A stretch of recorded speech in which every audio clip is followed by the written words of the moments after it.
Hello, model railroad fans, and welcome to Vintage Road and Rail. In today's video, we're going to be taking a look at a vintage train set by Bachmann that we've got sitting right here. And this is something I come across at a Goodwill for 12 bucks. And it's complete. Box is in pretty good shape, especially for its age. Based on the box, it looks like it's made in the 80s. So we're going to be taking a look at this here in just a moment. I'm still working on cleaning up my hobby room here. Still quite a good bit of work to do, but I've managed to clear off enough space on this table because I had it mounted over with stuff. So now I have enough space to where at least a circle of track can be set up, which works out well because when we take a look at this train set, it includes a circle of track. So with that out of the way, let's kind of dig in here. So, like I said, this is made by Bachmann, and it's the Diesel Express. And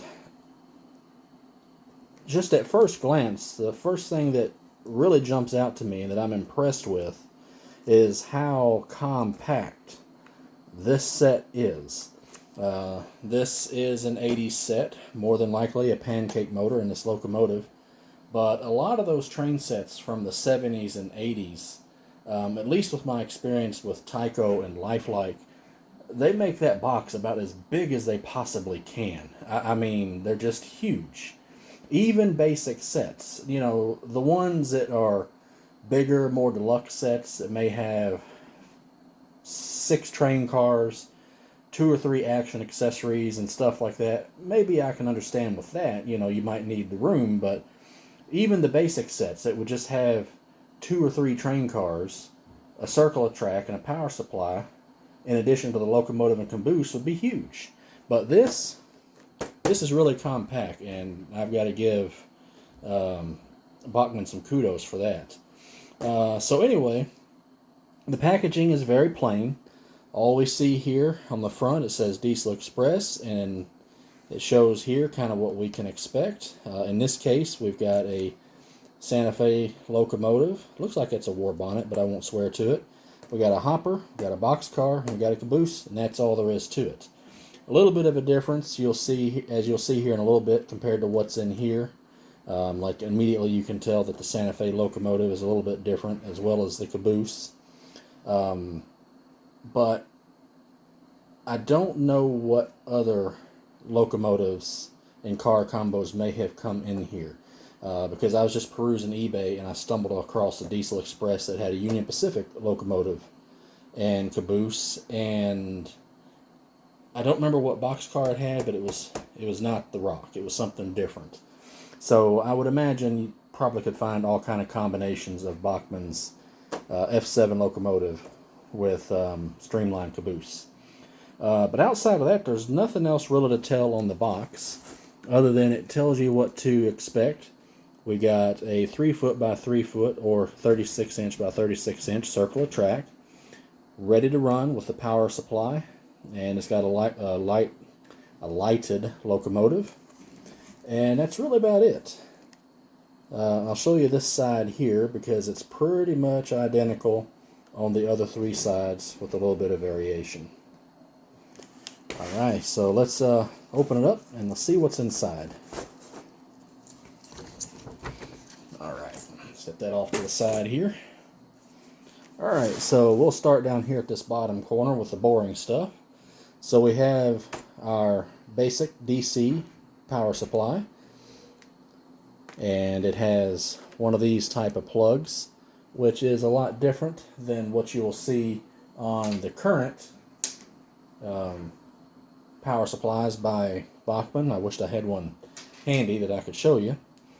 And then we have got just a circle of track, no straight pieces. We got a re-railer here, and we have our regular track, regular curves, and we're going to be hooking all that up.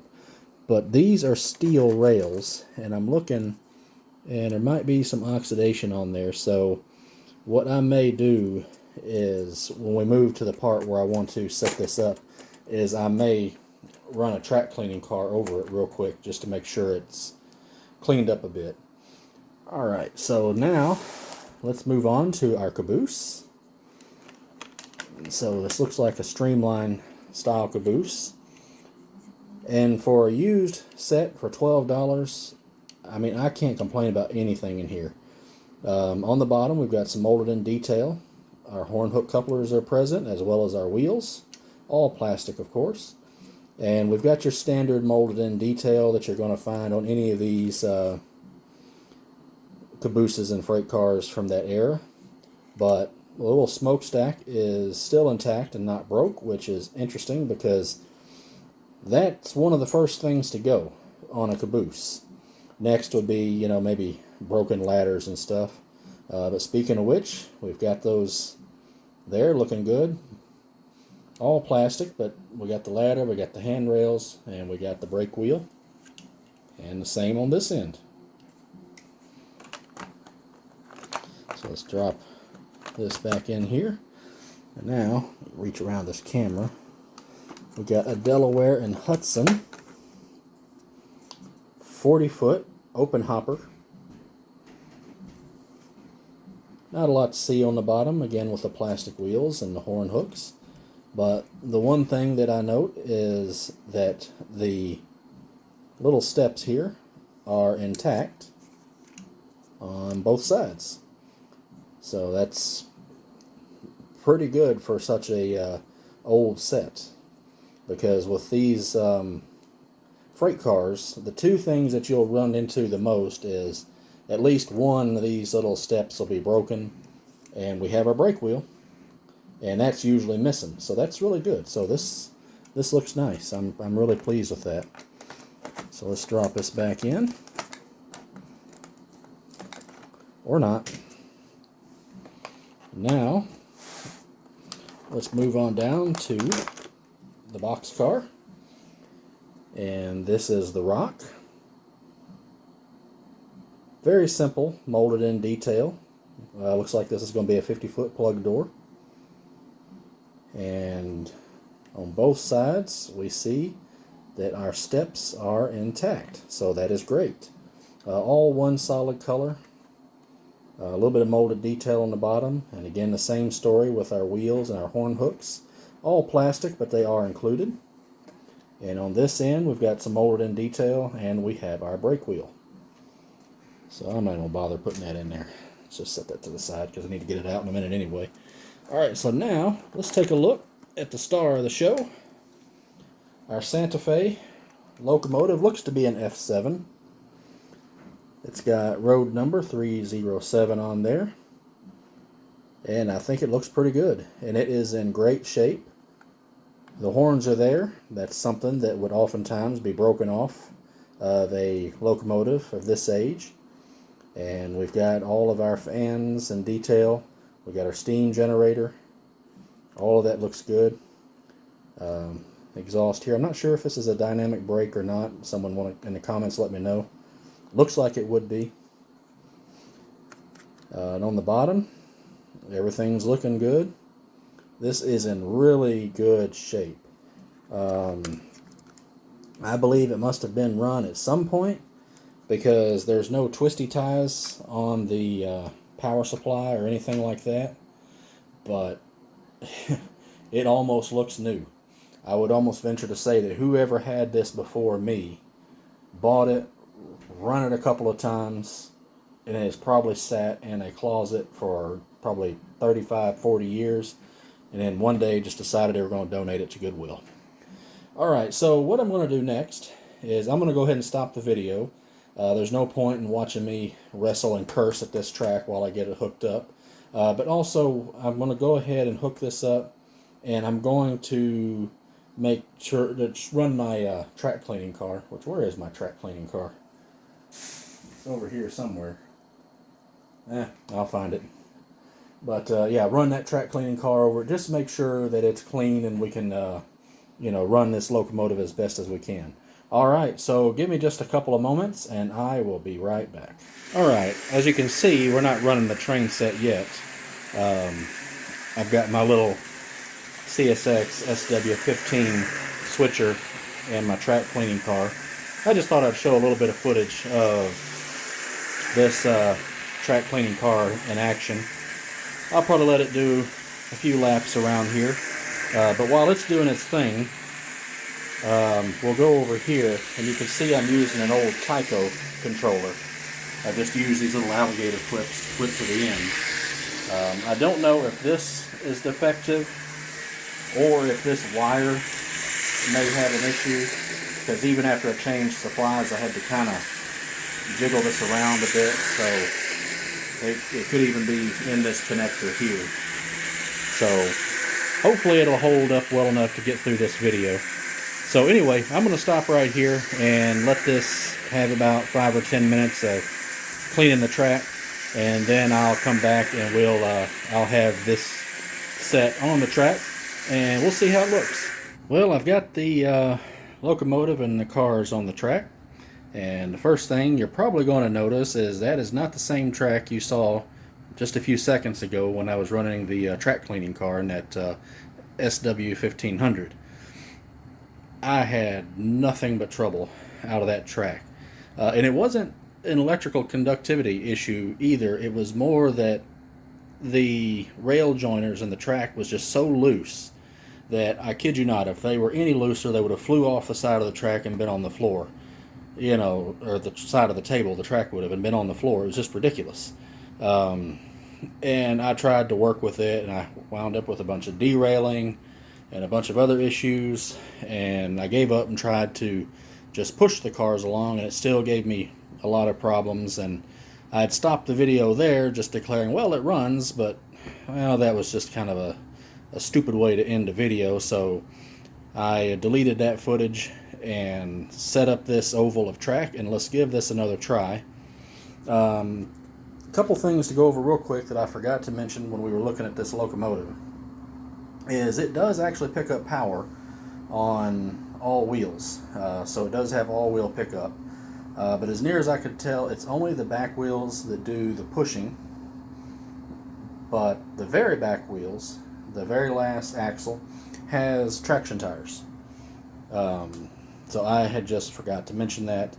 And another thing is, in the time it took between filming the first part of the video and this part, remember I had said something along the lines that I had seen a Union Pacific version of these. Well, I was looking at something else on eBay and I stumbled on another one of these sets, the same Diesel Express, but this one had a chassis system locomotive and caboose. So, you know, if you can find one of those Diesel Expresses at a good price, you know, there may be others besides just this Santa Fe. So, you know, if you're wanting to get one of those, keep an eye out. Anyway, that's enough rambling on my part. Let's give this some power. I'm back to using my trusty old model power. And let's give it some power here. And I've been having to kind of, still having a few little issues. There it goes. I'm going to keep it slow. But as you can see, she is running. And we got a headlight. Working headlight. That's really nice.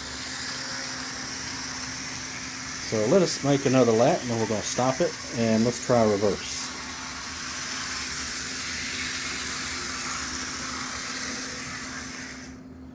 Alright, let's throw it in reverse.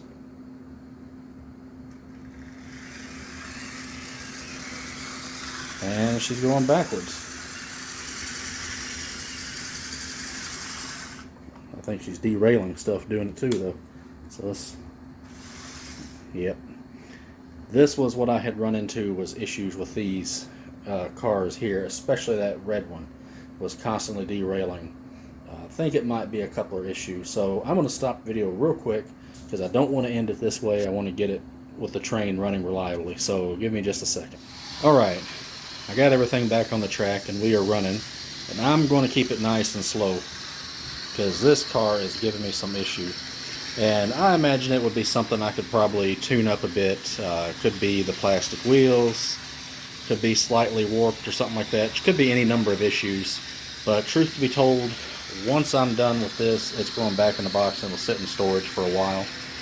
And speaking of storage, if you get one of these that's been in storage for a while, Harrison over at SMT Mainline had given some really good advice in his last video. Make sure and lube this thing up and, you know, clean it up, get it running right.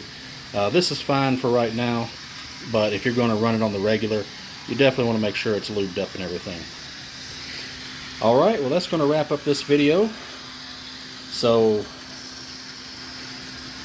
let me stop here for just a second. Sorry about that. Alright, so anyway, I'm going to bring the camera down here so we can get a better angle of it. And there it goes.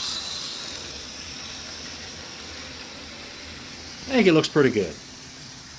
Pretty good for a 40-year-old train set. Alright, well now let's wrap up this video. So, if you enjoyed taking a look at this vintage set, do me a favor and hit that like button and subscribe. Hit the notification bell, that way you'll know when I have some new content up. And if you have this train set or one of the other variations like the Chessie System or the Union Pacific, let me know down in the comments. Tell me what you think of it. Alright, well I'm going to leave it right there. Happy model railroading, guys. Take care.